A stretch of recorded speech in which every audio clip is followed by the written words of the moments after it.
Një këshilltare për çështjet e jashtme të nën presidentit Mike Pence po dëshmon sot pas dyerve të mbyllura në hetimin që ka në shënjestër presidentin Donald Trump.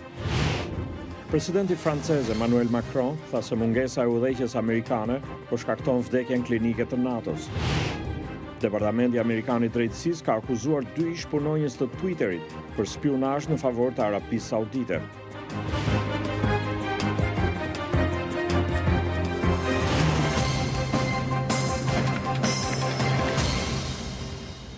Mirëmbrëma dhe mirë se vini në programin e Zërit Amerikës Ditari. Unë jam Ilir Ekonomi. Në këtë emision mund të ndiqni mes të tjerash. Kryetari i Partisë Demokratike të Kosovës, Kadri Veseli, tha se është thirrur për të intervistuar në Hag në dhomat e specializuara që trajtojnë pretendimet për krime lufte dhe të pasluftës në Kosovë. Komisioni Qendror i Zgjedhjeve shpalli në Prishtinë rezultatet përfundimtare të zgjedhjeve të parakohshme parlamentare. Sonte do të kemi edhe një intervistë me deputetin e zgjedhur Hakia Bazi të lëvizjes Vetëvendosje.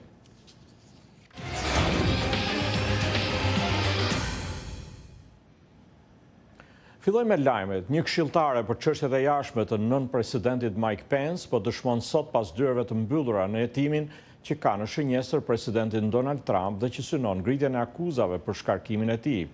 Jennifer Williams ka qenë një ndër ata që kanë dëgjuar telefonatën e presidentit Donald Trump në korrik, ku ai i kërkonte presidentit të Ukrainës Volodymyr Zelensky që të nisë një hetim që mund ta ndihmonte politikisht zotin Trump. Hetuesit e dhomës përfaqësuesve po përpiqen të mësojnë se sa dinte nën presidenti Pence rreth përpjekjeve të zotit Trump që Ukraina të hetonte një prej rivalëve të tij demokrat për zgjedhjet presidenciale të 2020-s, ish nën presidentin Joe Biden në një kohë kur zoti Trump kishte bllokuar përkohësisht një ndihmë ushtarake prej $391 milion për Kievin. Këshilltarja Jennifer Williams ishte e pranishme gjatë telefonatës kur zoti Trump i kërkoi presidentit Zelensky një favor, hetimin e zotit Biden dhe djalit të tij Hunter, që punonte për një kompani ukrainase të gazit natyror. Për më tepër, ajo e shoqëroi nën presidentin Pence në një takim me zotin Zelensky në Varshavë më 1 shtator, ndërsa diskutoi për ndihmën ushtarake. Disa diplomatë lartë amerikanë, përfshirë ish ambasadoren e Shteteve të Bashkuara në Ukrainë, Marie Jovanović, janë dëshmitar kryesor në hetimin për shkarkimin e presidentit Donald Trump, ndërsa publikohen transkriptet nga dëshmitë me dyert të mbyllura të diplomatëve në Kongres. Shumë analistë po shtrojnë pyetjen se pse sekretari i shtetit Mike Pompeo nuk e mbrojti dhe madje as nuk e mbështeti ambasadoren Jovanović nga një fushatë e administratës Trump që çoi në shkarkimin e saj. Ishte ambasadori amerikane në Ukrainë, Marie Jovanović, u tha ligjvënësve në dëshminë e saj se ishte tronditur nga një telefonat në mes të natës, ku njoftua të linte postin dhe të merrte avionin e parë për të kthyer në Washington. Ajo tha se ishte thënë se nuk ishte bërë asgjë të keqe, por ishte në një pozitë vështirë diplomatike, jo nga trazirat në Ukrainë, por nga një postim i presidentit Trump në Twitter. Një tekst i zbardhur i dëshmisë së saj u publikua këtë javë. Ajo jep një tablo të 33 viteve si diplomate, duke shërbyer nën 6 presidentë të ndryshëm. Ambasadorja Jovanović thot se diplomatët amerikanë shpesh e vënë veten në rrezik, duke besuar se në kthim qeveria e tyre do t'i mbrojë nëse ata sulmohen, por ajo tha se ky mirëkuptim thelbësor nuk ekziston më. Sekretari i Shtetit Mike Pompeo i doli në mbrojtje thirrjes për kthimin e saj në një intervistë për ABC News, duke thënë se ambasadorja është ende një diplomate me kredibilitet. Ambasadorët emërohen nga presidenti. Kur një president u mbet besimin tek një ambasador, nuk është në interesin e atij ambasadori, Departamentit të Shtetit apo në interesin e Amerikës që ata të vazhdojnë të qëndrojnë në postin e tyre. Por një tjetër diplomate karriere i tha Zërit Amerikës se mungesa e mbështetjes së sekretarit Pompeo për ambasadoren Jovanović është e pashembull. Ajo është një nga profesionistet më të përkushtuara që njoh, dhe është fakt që ajo nuk pati rastin të dëgjohet apo të ketë një komunikim të drejtë për drejtë nga sekretari i shtetit. Zonja Jovanović dëshmoi se ambasadori amerikan në BE Gordon Sondland e kishte këshilluar atë që të postonte në Twitter për krahjen e saj për presidentin Trump për të shpëtuar vendin e punës. pa imagjinueshme, thot ish ambasadorja Kennedy. Ne mbështesim natyrisht politikën e administratës së cilës si shërbejmë, jemi të detyruar ta mbështesim atë politikë publikisht, kjo është detyra jonë. Por ne, diplomatët e karrierës, ashtu si punonjësit e tjerë publik, betohemi të mbështesim kushtetutën, jo ndonjë person të veçantë. Constitution, not to any particular person.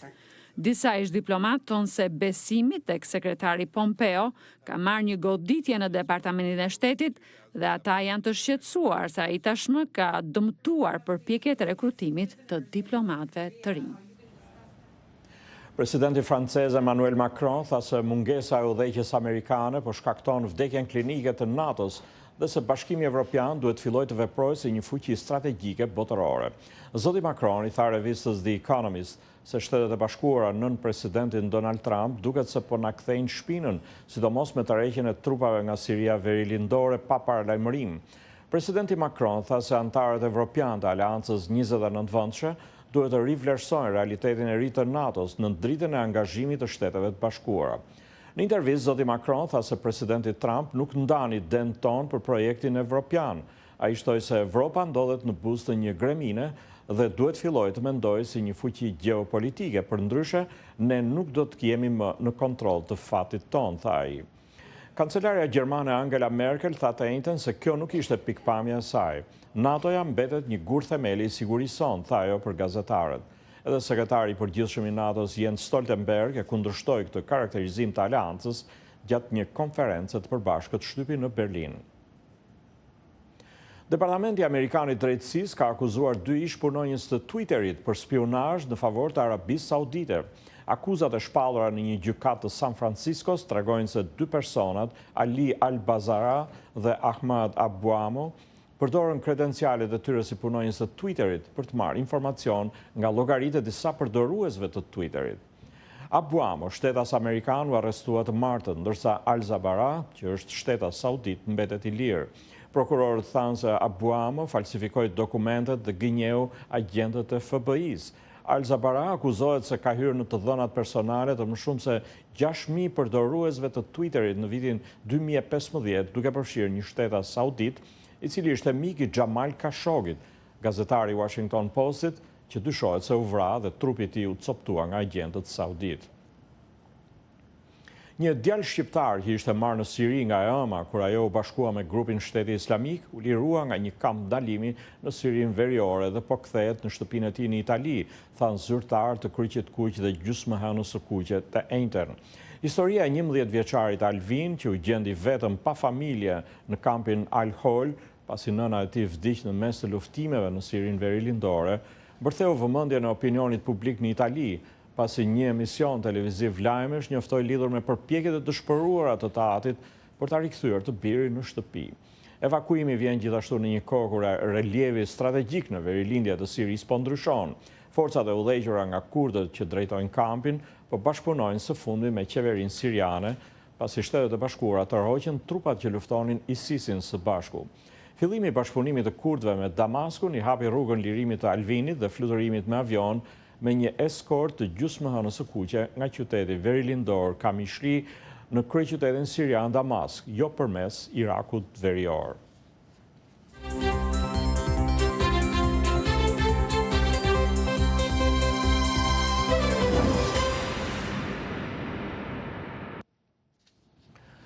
Vazhdojmë me njoftimet të tjera. Kryetari i Partisë Demokratike të Kosovës, Kadri Veseli, tha të njëjtën se është thirrur për të intervistuar në Hag në dhomat e specializuara që trajtojnë pretendimet për krime lufte dhe të pasluftës në Kosovë. Zoti Veseli tha në një konferencë me gazetarët se në Hag do të jetë më 4 dhjetor. Edhe ky proces duhet të ketë epilog, duke u bazuar në të vërtetën, faktet dhe drejtësinë, dhe që nuk e dëmton shtetin e Kosovës në pafundësi. Jam i bindur se edhe kjo gjykatë do ta vërtetoj luftën e drejtë të ushtrisë tjetërore të Kosovës, por edhe që do t'i ndalë goditjet ndaj të vërtetës së popullit tonë dhe ushtrisë tjetërore të Kosovës. Zoti Veseli, një nga udhëheqësit e ish ushtrisë lirimtare të Kosovës dhe ish shefi i shërbimit informativ të Kosovës, është një nga zyrtarët më të lartë të thirrur për të paraqitur në Hag, ku deri tani janë paraqitur mbi 100 ish pjesëtar të UÇK-s. Më 19 korrik, atje që thirrur edhe ish kryeministri i Kosovës Ramush Haradinaj, i cili dha dorëheqjen duke bërë që vendi të shkonte në zgjedhjet parakohshme parlamentare që u mbajtën më 6 tetor. Gjykata e posaçme, e cila me emrin Dhomat e Specializuara do të veprojë në Hag, u miratua në fillim të muajit gusht të vitit 2015 nga Parlamenti i Kosovës. Ideja për themelimin e saj pasoi hetimet e pretendimeve të dërguarit të Këshillit të Evropës Dick Marty për përfshirjen e disa prej ish drejtuesve të ushtrisë lirimtare të Kosovës në krime lufte edhe të pasluftës në Kosovë. Në Prishtinë, Komisioni Qendror i Zgjedhjeve shpalli rezultatet përfundimtare të zgjedhjeve parakohshme parlamentare. Rezultatet sjellin ndryshim të madh në skenën politike, ku dy partitë që ishin në opozit, Lëvizja Vetëvendosje dhe Lidhja Demokratike, dolën të parat, ndërsa koalicioni i udhëhequr nga Nisma Social-Demokrate do të mbetet jashtë parlamentit. Ky i fundit tha se do të përdorë të gjitha mekanizmat ligjor për të sfiduar rezultatin përfundimtar, i cili sipas tyre është kontrabanduar nga pakot e zarfeve që kanë ardhur nga Serbia. Njofton korrespondenti ynë Leonat Shehu. Komisioni Qendror i Zgjedhjeve në Kosovë shpalli sot rezultatet përfundimtare të zgjedhjeve të parakohshme parlamentare të mbajtura më 6 tetor. Lëvizja Vetëvendosje ka fituar gjithsej 220.811 vota, apo shprehur në përqindje 26.159%. Lidhja Demokratike e Kosovës ka fituar 206.458 vota, apo 24.458%. Partia Demokratike e Kosovës ka 178.645 vota, apo 21.163%. AKPSD Koalicioni 100% Kosovë ka 96.883 vota, apo 11.477%. Sipas këtyre rezultateve, Lëvizja Vetëvendosje do të ketë 32 vende në parlamentin 120 vendesh, Lidhja Demokratike 29, Partia Demokratike e Kosovës 25 vende, Alianca për Armërinë e Kosovës 14, ndërsa 20 vende u takojnë partive politike nga radhët e pakicave kombëtare. Jashtë parlamentit do të mbetet koalicioni përbërë nga Nisma Social-Demokrate, Aliancës Kosovare dhe Partisë së Drejtësisë. Udhëheqësit e këtij koalicioni paralajmëruan sot se do të përdorin të gjitha mekanizmat ligjor për të kundërshtuar rezultatin përfundimtar, i cili sipas tyre është kontrabanduar nga pakot e zarfave që kanë ardhur nga Serbia. Pako këto me zarfa, që po ashtu pastaj në kundërshtim me ligjin, KQZ i kontrabandoi në QNR, duke i futur kështu në mënyrë të paligjshme në rezultatin përfundimtar të zgjedhjeve, e me këtë KQZ sot prodhoi dhe prezantoi rezultate të fabrikuar dhe me vota të paligjshme. Rezultati përfundimtar i zgjedhjeve është ai që ka dalë nga votat e rregullta sipas ligjit për zgjedhje, dhe me këto votat e rregullta dhe me ligj dhe në përputhje të plot me ligjin, Nisma dhe koalicioni ynë është mbi 5%. Partitë politike kanë 24 orë afat për të paraqitur ankesat e tyre të mëndshme, të cilat duhet të zgjidhen në afat prej 5 ditësh. Në fund të këtij procesi bëhet certifikimi i zgjedhjeve, pas të cilit ka një afat prej 30 ditësh për mbledhjen e parlamentit të ri. Zgjedhjet e parakohshme parlamentare të 6 tetorit, sipas vëzhguesve vendase ndërkombëtar, me gjithë parregullsitë kryesisht të trashëguara, ishin udhëhequr mirë dhe në mënyrë transparente në pjesën më të madhe të vendit. Këto zgjedhje paraqesin edhe ndryshim të madh në skenën politike, ku dy parti që ishin në opozit, Lëvizja Vetëvendosje dhe Lidhja Demokratike, dolën të parat. Përfaqësuesit e të dyja subjekteve politike po zhvillojnë takime për të shqyrtuar mundësinë e parafrimit të programeve të tyre, që do t'i hapte mundësi një marrëveshje për bashkëqeverisje. Megjithëse të dy subjektet janë dakorduar për bashkëqeverisje dhe po zhvillojnë takime në nivel grupesh punuese, Lidhja Demokratike e Kosovës ka theksuar se takimet në nivelin e lartë politik do të mbahen pas certifikimit të rezultatit të zgjedhjeve. Një proces ky që mund të zgjasë për një kohë për shkak të ankesave për rezultatin përfundimtar të zgjedhjeve. Për Zërin e Amerikës, Leonat Shehu, Prishtinë. Lëvizja Vetëvendosje dhe Lidhja Demokratike e Kosovës janë përfshirë prej disa kohësh në diskutime mbi programin e qeverisë së ardhshme, por rezultati përfundimtar fut procesin në një fazë të re, atë të diskutimit mbi emra konkret. Deputeti zgjedhur Hakia Bazi i Lëvizjes Vetëvendosje beson se nuk do të ketë asnjë pengesë në formimin e qeverisë së re. Përzgjedhja sipas tij duhet bazuar tek standardi që vendos figura e vetë kryeministrit Albin Kurti, një emër i panjollosur dhe që vendos në krye të agjendës së tij interesin e qytetarëve. Me zotin Abazi bisedoi kolegja Menada Zaimi. Zoti Abazi, Komisioni Qendror i Zgjedhjeve shpalli rezultatin përfundimtar të zgjedhjeve të 6 tetorit dhe partia juaj, Lëvizja Vendosje, siç rezulton, është forcë e parë politike. Tashmë është radha e ngritjes së institucioneve të Kosovës. Kur mund të ketë Kosova një qeveri të re? Mendoj se shumë shpejt, me që sovrani ka vendosur një qartësi të plot në kuptimin e fituesve. Kryeministri tani më është i ditur, sepse sovrani ka vendosur, është çështje e përgatitjeve dhe marrëveshjeve që duhet bën për shkrirjet programore, që janë gjithashtu diskutime që po vazhdojnë. Mendoj që asnjë zhagitje nuk do t'i bëjnë nder asnjë partie e asnjë subjekti politik, për shkak se pritjet e qytetarëve janë që përveç se janë kryer zgjedhjet që të fillohet me punën dhe adresimin e çështjeve kritike sa më shpejt që është e mundur. Ju e thatë, ka diskutime programore mes dy partive deri në këtë moment dhe më pas do të diskutohet në emra konkret se kush do të jenë anëtarët e ardhshëm të qeverisë. Do të ketë probleme lidhur me këtë proces? Nuk parashikoj, me që mendoj që këto zgjedhje nuk kanë qenë vetëm zgjedhje të zakonshme, ka qenë një referendum e përzgjedhjes së qytetarëve të Kosovës dhe Mërgatës, të së keqës që keshim për më shumë se 20 vite, mentalitetit qeverisës me privilegje dhe përfitime për njerëzit bartësit e institucioneve në Kosovë, kundrejt opcionit i cili është qeverisje me llogaridhënie dhe hapje me interesin e qytetarëve në qendër. Atëherë besoj që kjo në një farë forme përcakton edhe parimet edhe principet, por edhe kriteret se kush mund të jetë në pozitat kryesore në qeveri. Mendoj që pastërtia e kryeministrit, konsistenca e kryeministrit domosdo përcakton një standard të ri edhe për ministrat të dyja subjekteve politike, të cilët duhet të jenë njerëz që nuk kanë të kaluar të njollosur dhe kanë determinimin, njohurinë dhe përcaktimin për të realizuar konceptin qeverisës dhe programin qeverisës, i cili përfundimisht do ta dërgojnë në të kaluarën idenë e një zbrapsje apo manipulimit të qytetarëve për interesat të individëve. A mund të themi, zoti Abazi, që puna e koalicionit është e kryer?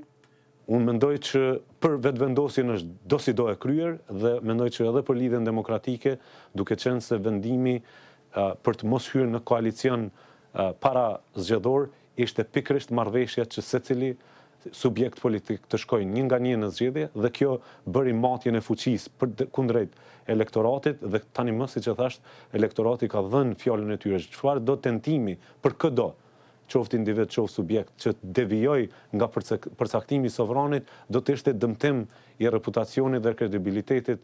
Zoti Abazi, qeveria e re që pritet të drejtohet nga Albin Kurti, sikurse dhe ju thatë, do të përballet me shumë sfida. Dhe një nga sfidat është ripërtëritja e dialogut me Serbinë. Për këtë, ju e dini, është kërkuar pezullimi ose heqja e tarifave. Do ta bëjë qeveria Kurti këtë gjë? Nëse është quajt dialog për normalizimin e marrëdhënieve, ashtu siç ishte nisur në dialogun teknik, atëherë sigurisht që duhet kthehemi tek normalizimi, që do të thotë reciprocitet i plot. Nëse Serbia nuk pranon tabelat e të automjeteve me shenjën e Republikës së Kosovës, nuk duhet të jetë ndryshe edhe për ato që kanë shenjat me 4S të Republikës së Serbisë në Kosovë. Dhe forma tjera të prodhimeve, kodin e produkteve kosovare të Republikës Kosovës duhet patjetër që të pranohet edhe për brenda marrëveshjes së CEFTA-s. Dhe mos pranimi nga ana e Serbisë do të detyroj jo për qefin, po për shkak se ne duhet patjetër të mbrojmë interesin kombëtar të Kosovës dhe kjo do të bëhet nëpërmjet reciprocitetit që siç e thash janë praktika që përdoren gjithkund në marrëdhënie ndërkombëtare. Zoti Abazi, brenda një kohe shumë të shkurtër e vizituan Kosovën dy të dërguar të Shteteve të Bashkuara të Amerikës. Cilat janë gjasat që çështja e marrëveshjes së normalizimit me Serbinë të marrë zgjidhje brenda mandatit le të themi të presidentit Trump shumë shpejt? Provoja na tregon që shpejtësia jo gjithmonë është faktori kryesor që sjell deri tek përfundimi. Ne kemi një proces që ka filluar që nga 2011 dhe nuk ka prodhuar asnjë gjë. Llogaritni në fakt ka prodhuar një numër të madh marrëveshjeve të cilat nuk janë implementuar fare apo e kanë komplikuar edhe më tutje çështjen e raportit ndërmjet Serbisë dhe Kosovës. Nuk e besoj që askush është i interesuar që të bëjmë një marrëveshje e cila shpejt e shpejt do të nënshkruhej nga kushdo, por që do të shkaktonte probleme të mëtutjeshme për të gjitha palët, përfshirë Serbinë dhe Kosovën dhe Bashkinë Ndërkombëtare.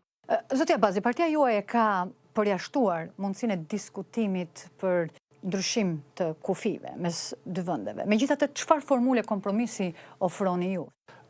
Kosova ka bërë kompromisin e madh.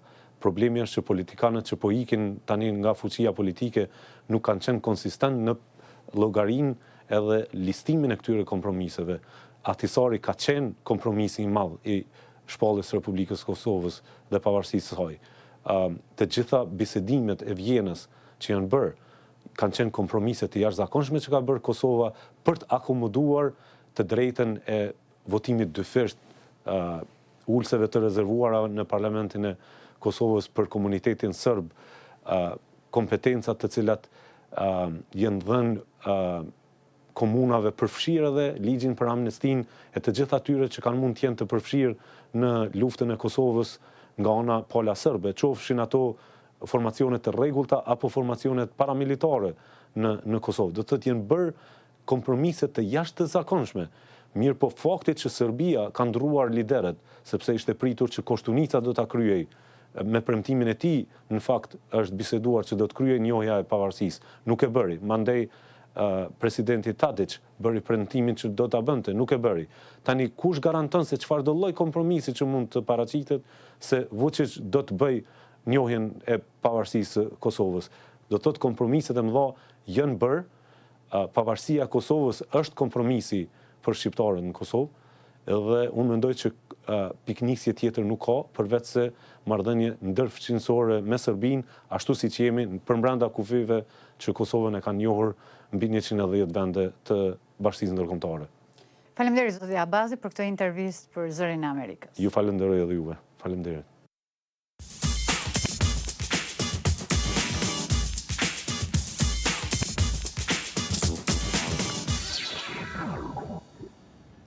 Rrëzimi i murit të Berlinit 30 vjet më parë i dha fund ndarjes së qytetit dhe simbolizoi çlirimin përfundimtar të Gjermanisë lindore e më pas të pjesës tjetër të Evropës lindore nga sundimi komunist sovjetik. Megjithatë, përvjetori i rrëzimit të murit vjen në një kohë kur politika e lindjes dhe perëndimit vazhdojnë të kenë jehon në shoqërinë gjermane. Në ish Gjermaninë lindore komuniste, kjo një parrull demokratike nga revolucioni i vitit 1989 është rikthyer dhe po rezonon në ditët e sotme të këtë djatha nacionaliste. Korespondenti Zërit Amerikës Charles Mains njofton nga Thüringen në ish Gjermaninë lindore. Këto ditë atmosfera në shtetin Thüringen në Gjermaninë lindore është padyshim e trisht. Aty ka marrë krah partia ekstremit të djathtë, Alternativa për Gjermaninë ose AFD. Kandidatja e kësaj partie, Nadine Hoffmann, bëri fushat dhe fitoi në qytetin e saj të rindjes, Hildburghausen, me një ide kryesore. Ribashkimi i Gjermanisë pas vitit 1989 ka dështuar të arrijë nivelin e shpresuar. Yeah, it's East and West are still separated. Lindja dhe perëndimi janë ende të ndarë. Më shumë se që ishin 30 vjet më parë, ne duhet ta përfundojmë këtë proces për të bërë një. Për partinë AFD, kjo do të thotë të shfrytëzosh sloganet dhe emocionet e vitit 1989, kur mijëra njerëz dolën rrugëve të Gjermanisë komuniste lindore dhe e kërkuan ndryshim. Vëzhguesit thonë se thirrjet e së kaluarës po riformatohen tani nga partia AFD me shpërmtimeve për të arritur, sipas fjalëve të tyre, përfundimin e revolucionit për gjermano-lindorët. They thought, with good reasons, ata menduan se brenda 3 vitesh do të kishin çdo gjë, do të ishin njësoj dhe ekonomikisht, por nuk ndodhi ashtu. Edhe sot e kësaj dite, shumica e qytetarëve të Gjermanisë lindore thonë se ndjejnë veten si qytetarë të dorës së dytë për shkak të asaj që përjetuan. that's because of that experiences. Me ardhjen e qindra mijëra refugjatëve në Gjermani që nga viti 2015, partia AFD dhe grupet e tjera të ekstremit të djathtë kanë gjetur një çështje të fuqishme. Në Thüringeni dhe Gjetk në lindje, kjo ka nxitur lëvizjen Gjermane të parët me nota shqetësuese të së kaluarës naziste të Gjermanisë. Nuk ka dyshim se mesazhi i AFD-s rezonon tek gjermanët, ndërsa partia e tani përfaqësohet në shkallë kombëtare, baza e saj thelbësore mbetet në lindje. Isha 18 vjeçë kur pash si këta njerëz mundoheshin të ndalonin bashkëqytetarët e tyre të protestonin. Besoj se jemi shumë pranë të njëjtit skenar përsëri. Por a është AFD një vizion i korrigjuar konservator apo një jehon i kapitullit më të errët të Gjermanisë gjermane? Sido që të jetë, zhgënjimet e vitit 1989 po e nxisin debatin. Mosmarrja parasysh e kësaj situate mund të përbëjë rrezik për Gjermaninë dhe mbase edhe për të gjithë Evropën.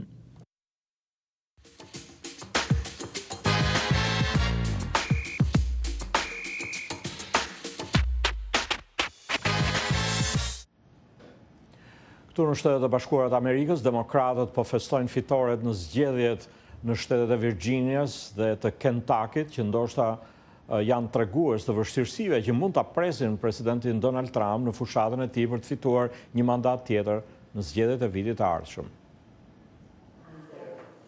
Falë mbështetjes nga votuesit në periferitë e zonave urbane, demokratët morën në kontroll të dyja dhomat e legjislaturës në Virginia, një shtytje e madhe për guvernatorin demokrat të shtetit, Ralph Northam. Sot më 5 nëntor të vitit 2019, unë jam këtu për të deklaruar zyrtarisht se Virginia është zyrtarisht blu, demokrate, urime. Demokrati Andy Beshear shpalli fitoren në garën për guvernator të Kentuckit ndaj guvernatorit aktual republikanit Matt Bevin. Zoti Beshear tha se ai fitoi duke përqendruar vëmendjen në çështjet lokale mbase një mësim për demokratët në mbar vendin. Mesazhi im do të ishte që kjo garë nuk ka të bëjë me atë që është në shtëpinë e bardhë, por për atë që po ndodh në shtëpinë tuaj. Zoti Bevin, mbase guvernatori më pak i popularizuar në vend, ende nuk e ka pranuar humbjen, por kishte shpresuar se një shtytje në minutën e fundit nga presidenti Trump do ta çonte atë drejt fitores. Kentucky është duke udhëhequr dhe ne mbështesim presidentin e Shteteve të Bashkuara Donald J. Trump. Presidenti pati fat më të mirë në Mississipin konservator, ku ai i dha mbështetje kandidatit fitues për guvernator, republikanit Tate Reeves. Liberalet në vend besojnë se nëse mund të vinë në Mississippi dhe të fitojnë këto zgjedhje, ata do të dëmtojnë presidentin Donald Trump në vitin 2020.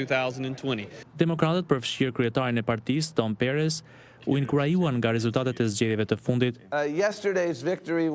Fitoria e së martës ishte një fitore për të gjithë demokratët dhe mendoj se ishte një fitore për vlerat tona demokratike dhe nuk mund të them mjaft për të gjithë partnerët e shkëlqyeshëm të përfshirë në këtë përpjekje.